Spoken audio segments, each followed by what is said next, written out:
छोड़ एक विषय चुना है, जो विषय है रेटिंग स्केल। और रेटिंग स्केल के माध्यम से हम जानते हैं कि किसी भी व्यक्ति, संस्था या छात्र का हम लोग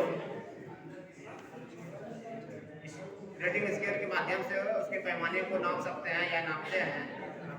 और ये तरीका हमने हिंदी विषय के एक दोहे से अपनाया है और क्लास में सामूहिक रूप से एक दोहे का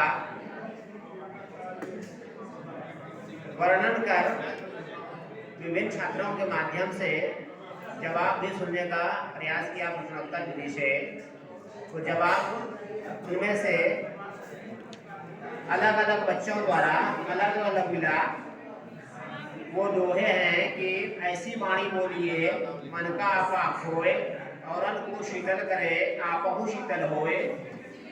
तो हम जानते हैं कि क्लास में कई तरह के छात्र होते हैं, कई छात्र होते हैं। उनमें से एक छात्र मैंने जब इस दोहे का वर्णन, विश्लेषण या बताने के लिए दिनेश को कहा तो जवाब मिला।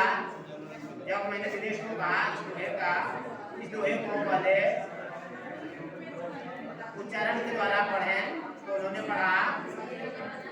तो पढ़ने के क्रम में उन्होंने वाणी को वाणी कहा और आपहु को आपू कहा। फिर मैंने उसका रेटिंग किया है। फिर मैंने दूसरा बच्चा उठाया, दीपक, जो समझाने के बाद भी आपा का अर्थ पापा बता दिया। उसका भी मैंने रेटिंग किया है।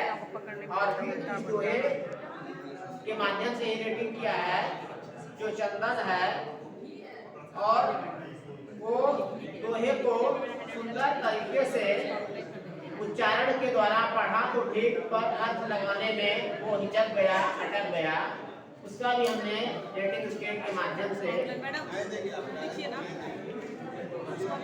तैयार किया है। उसके बाद अंत में हमने मोहन को उठाया है, मोहन को खड़ा किया। और मोहन को खड़ा करने के बाद जब उस दोहे का अर्थ हमने बताया, विश्लेषित किया, तब वो उस दोहे को सुंदर तरीके से पढ़ा, समझा और उच्चारण सहित उसने सारगर्भित अर्थ बताया। इसलिए हमने उसे रेटिंग स्केल के माध्यम से एक्सेलेंट दिया। और स्टार में कहा जाए तो 4 स्टार, और ग्रेडिंग में कहा जाए तो A+, और शब्द में कहा जाए तो सबसे अच्छा। Thank you.